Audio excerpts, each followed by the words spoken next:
What's up, all Berserker Bowl fans? We are into another chapter of Kengan Omega. Kengan Omega, chapter 187, entitled Are You Really? Host of the most, Griever, as always.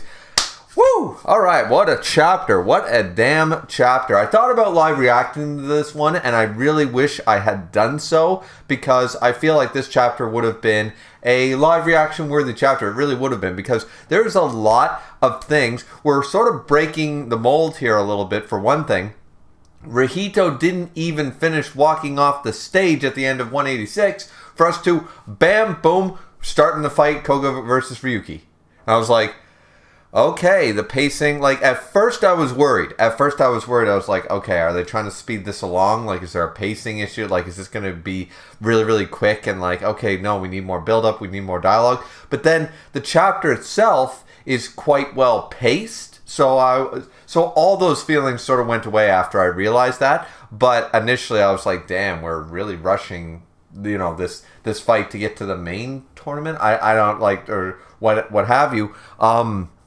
So I was a little concerned in that regard, but then, as I said, the chapter was extremely well paced, though I still want to know two things. One, I do want to have Rihito's, post beating Sao Pang, because that's a huge W for Rihito. I do want to know, how he's feeling about it and stuff. And does he know that Kuroki Gensai is there? Is he aware? I mean, we don't know that, but it would be interesting to see Kuroki and Rihito have a conversation together now that he's beaten Sao Pang, now that he's reached transcendence. You know, he's a transcendent Super Saiyan now.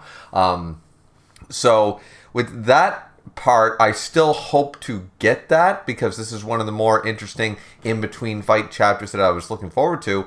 But here, we do start off. The reason this chapter is, in my opinion, is quite a good chapter is right out of the gate. You can say that Koga's technically wrong, like, because I explained this in the chapter when they were talking about the fact that he beat Adam in a dirty way. It's like, yeah, to be fair to Koga's sensibilities, and unfortunately, I hope that they fix this if they do another Annihilation tournament in this manga. I hope they fix this, that it's a do or die and there's no such thing as a dirty move, so to speak, you know what I mean? I hope there is such a thing, because this is feeling more like no rules MMA, but still refereed properly this time around, you know what I mean? So, by Koga's sensibilities, Ryuki has a dirty win against Adam. And to be fair, there is some merit to that. There is some merit. And there is huge merit to it, based on the fact that the new rules for the Berserker Bowl are not Kengan Annihilation rules. However, they are in the underground world of Kengan, so, you know, a little bit of 50-50 there, I guess, sort of idea. But that's what the whole first part of the chapter is that, you know, they're still talking about the same thing as they already had a conversation before. Right before they start the fight, said, you know, I'm not acknowledging that you crossed the line. And once again, you can say that on the, to play devil's advocate, Koga is technically wrong. It's like, you don't acknowledge that as a win? Well, that's too fucking bad for you. You know what I mean? It's like us as YouTubers. I sit here and I go, that fucking doesn't count. That's some bullshit. Doesn't matter. That's what happened in the manga. I can't fix it. I can't change it. I have to accept it. Even if I think it's wrong or bullshit or whatever, that's still just my opinion. And Koga, this is just your opinion at the end of the day. Whether you agree with him or not is sort of irrelevant, is my point. But this is what their conversation is about right before the fight. And Ryuki says something that realistically makes not a whole... It does make sense in theory, but it really, his argument, it has a couple of holes in it, because he says, you think you've gotten strong enough to be on my level, right? You think you've been, you know, you think you can actually fight me, but you keep relying on all these other people. And it's true. And we see a shot of, you know, there's Cosmo and there's Adam and there's Oma and Seki and all these guys, right? And they're all there showcased as in, these guys, the only reason you're as good as you are is because you keep jumping ships. You keep going through too many mentors. Ironically, not showing Agito and Lolong. That's kind of interesting. Or Roland. I don't know what his real name is anymore. So yeah, like Koga's not flustered by it. This is like, so what? I'm not gonna, for the sake of pride, I'm not going to, stop my growth, or stunt my growth, I should say. That's the appropriate way to say it. I'm not going to stunt my growth because of some bullshit pride. That makes no sense. I am going to take what everybody does, sort of idea, and what everyone's willing to teach me, and I'm going to do it. Granted, I think Koga's doing that a little too much. He has too many mentors, right?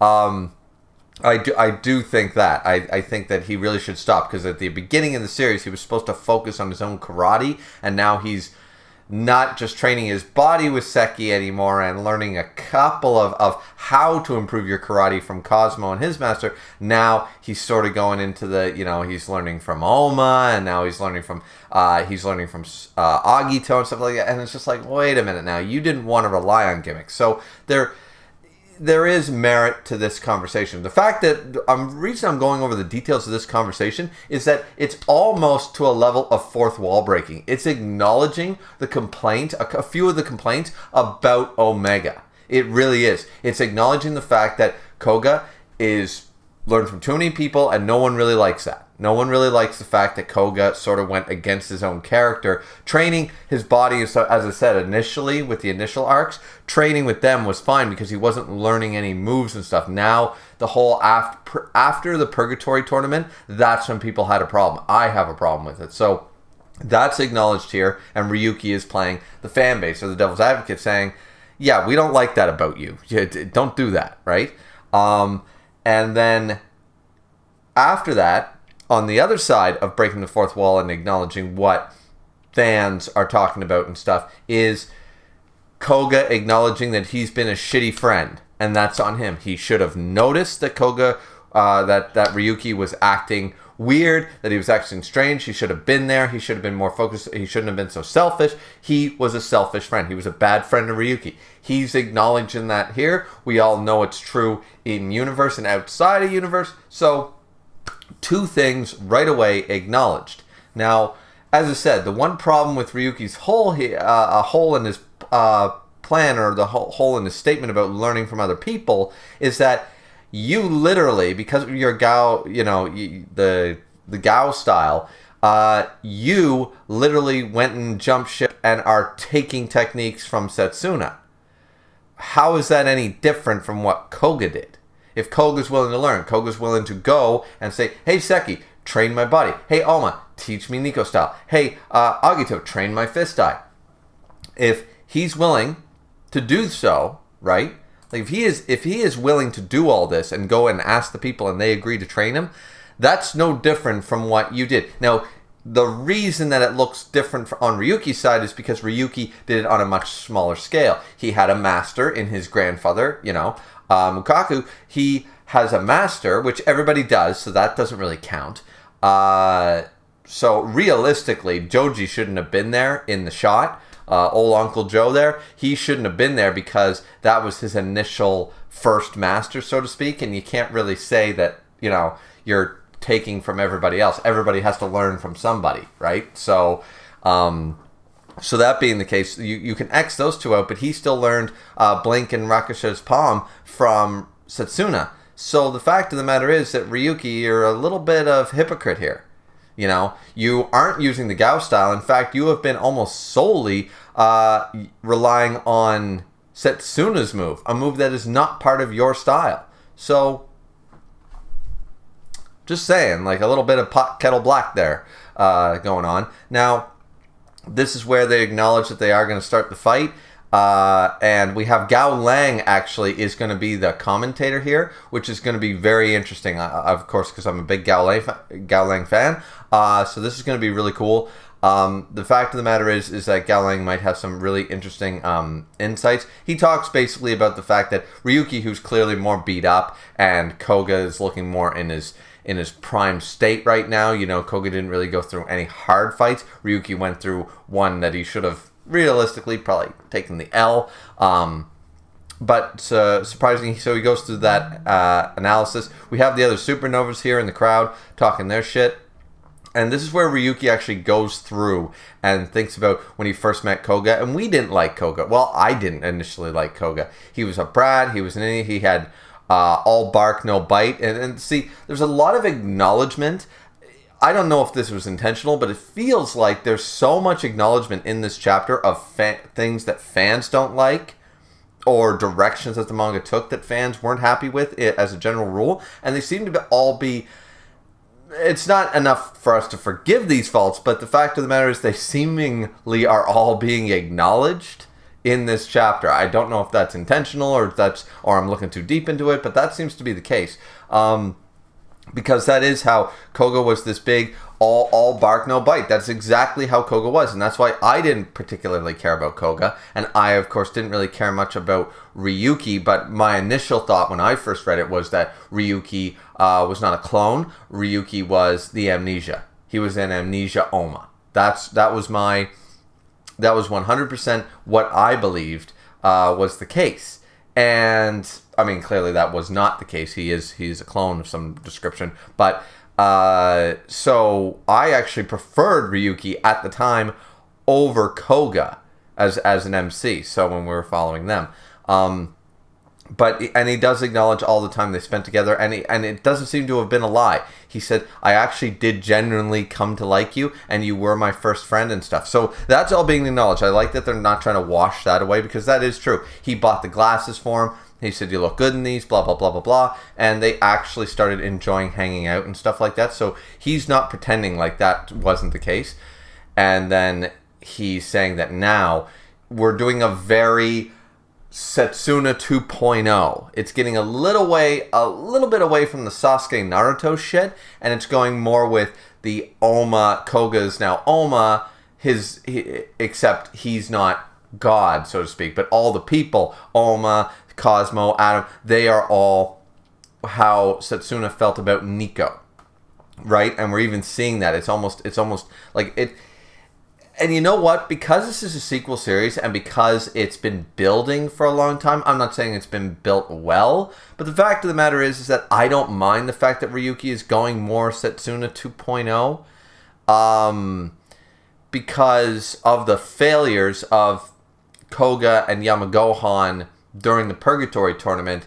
This is the end result of Ryuki being not paid enough attention to and all this stuff. This is the end result, and there's some bare responsibility. So it's kind of actually coming full circle to be almost like, yeah, these characters are flawed and they made bad decisions at the time. You know, we can argue that it's bad for the manga, it's bad for the plot, but right now this is setting up their different ideals and everything, and how Ryuki went further and further down. Once again, acknowledge that he is Setsuna 2.0. They do start the fight. He tries to get a Rakusha's palm off right away, and he uses Blink. Well, it appears to be Blink to me, because Yamagohan says it's Setsuna's move, even though it's not showcased like Blink. He's just moving super fast, and he's like, boom, boom, boom, boom, boom, boom, boom, boom, you know? And he tries to use a Rakusha's palm. Of course, with the fist eye, he manages to dodge it. Koga manages to dodge it initially, and then acknowledges that he's going to get fucked if he gets hit by that thing, and that's what took down Adam. So the fact of the matter is that the reason I like this is because then we get the moment that I thought would be really, really nice to have live reacted to. We see Setsuna, and he's there, and he just says, "It's about time you found me. Don't be mad, Oma." And they're just casually right there. He's still leaning against the wall in his little stupid disguise, and Oma's just standing right behind him with his hands in his pockets and like, "Sup, bitch," you know. So I like this. I really like this. It's like, all right, it's about time someone knew that Setsuna was there. So Oma actually, and here's once again another thing which I was talking about right before the fight began. Oma acknowledges that Ryuki was always unstable. He was always teetering on the edge of just going crazy, right? Going cuckoo for Cocoa Puffs. Ryuki was always on that edge. In the first couple of arcs, Koga and Yamagohan were slowly pulling him back off that ledge, slowly teaching him how to be a fucking human being. And as a result of their failings during the Purgatory tournament, as an end result of that, and then Setsuna's influence, he's now gone full deep end. He was pulled back, and then he sprinted and jumped right off the goddamn deep end, right? So Oma acknowledges this and says he was always unstable. He was always a little, on the edge. But he was never this bad. What the fuck did you do to him? And then Setsuna acknowledges here at the end of the chapter saying, listen, I haven't brainwashed him or anything because he was always like this. I just gave him a little, as the Joker said in the Dark Knight movie, he says, all it takes is just a little push. And that's all he did. He said, he gave him a little affirmation. So now, this is the one part of the chapter that I find a little conflicting, because Setsuna talks about his own failings and saying, it's the man I hated the most that made me realize that I've come full circle, that I wasn't seeking God, I wanted to be God. Now, it's not bad, and overall, I really like this chapter. As I said, I've been talking about it for 30 minutes now or so. So, clearly I really like this chapter, right? And I've bet on Ryuki to win this because I think Rihito versus Koga has no tension, has no weight. So I think Ryuki versus Rihito really has some more tension to the fight, and see how it's going to go down. So that's why I bet on Ryuki. But also, Setsuna here at the end of the chapter saying he wanted to be God. No. I don't agree with that. I don't agree. He comes to this realization, and maybe now he wants to be God, but he absolutely was seeking God before the tournament in the original series. He absolutely wanted Oma to punish him. He was a glutton for punishment. That was his thing. He got off on it. He got off on the fact that Oma is perfect the way he is. Oma is this beast, this demon. He admired him to a cult level fanatic. He respected and admired Oma to this point of being fanatical about him and obsessed with him, and ended up being this whole, and he just envisioned Oma as his God, as his savior, as his everything. I still hold that to be the case. Maybe he wants to be God now, but the way it's written here, it sounds like, no, he was never after that. No, yeah, he was. If Oma had went all demon mode and had beaten Setsuna into the ground and killed Setsuna, or even just beat him every single day, he'd be absolutely, like, he'd have a heart on 24/7. He just would. He'd be in ecstasy. So that was his goal, and he would have been satisfied had Nico not intervened. You know what I mean? So yeah, that's my one thing. That's my one thing. Is that this is written as though he was never seeking Oma to be God. He always wanted to surpass Oma. He always wanted to be the God himself. He was never actually looking for that thing. I don't think that's the case. Once again, this could be just a nitpick. It's interesting development now for Setsuna as a character, but I just want to say, if they're trying to say that he was never seeking Oma to be God, I kind of call bullshit on that. He would have absolutely been in seventh heaven had Oma gone along with Setsuna's idea of Oma. Had Oma been that image, he would have been absolutely satisfied. He was never trying to be God in Ashura. No. I'm not buying that. So, yeah. So, other than that little nitpick, I don't mind the change now. But, as I said, they're just trying to make it sound as though that was the case. Anyways, so I think I've rambled about this chapter enough. Did I cover everything? It's been like 25 minutes. Have I covered everything? Yeah, I think I have. So, with that all being said, once again, I'm betting on Ryuki. I think I have the image here. Yep. It's not the updated one, unfortunately. I really should have updated that. I haven't updated it since the Rihito and Sao Pang fight, so I'm at 3 wins, 2 losses, and I've bet on Ryuki here to defeat Koga. So, but yeah. So with all that being said and acknowledged, what do you guys think of the chapter? I thought it was a really good chapter. I really liked the parallels, and right now, for some reason, I'm actually enjoying the Setsuna 2.0. I feel like that direction for Ryuki is maybe it's just the lesser of two evils. Maybe I was worried that his character, which I don't like Ryuki as a character, and I don't like Ryuki in general, but if we're going to do anything with his character, at least give him something, and being a Setsuna 2.0 isn't the worst that could have happened to him, so maybe I'm just like, oh, thank God they're not doing something fucking worse. You know, maybe that's where this is coming from, but I really like this. For some reason, it's all clicking for me. It's making sense. You know, Yamagohan and Koga were selfish. They are flawed people, and that's more realistic, technically. And as a result of their failing, Setsuna has poisoned Ryuki's mind and given him that little... As Setsuna did say, I didn't brainwash him. He was already right there, and I just... here you go. You know, that's all he did. All he did was hold his hand while he jumped. You know, and Ryuki was the one who chose to jump. So, and without someone to pull him back from the ledge... which was, once again, Koga and Yamagohan's job, and they failed. So, for some reason, that's all clicking for me right now. I think it's actually a pretty good character arc or plot line so far right now. I really do. Something about it is just clicking today. So, great chapter. Great chapter. I hope to see more of... once again, I want to see Gensai and Rihito talking, but I also want to continue the conversation with Oma and Setsuna, because that's been a long time coming. So, anyways, that's the chapter. What did you guys think? Like, comment, and subscribe. As always, don't forget the fourth and most important thing is to drink, but responsibly, as I always do. And we will see you people back here once again for chapter 188 of Kengan Omega. And we'll see you back there next Wednesday. Have a good one, everyone. Bye-bye.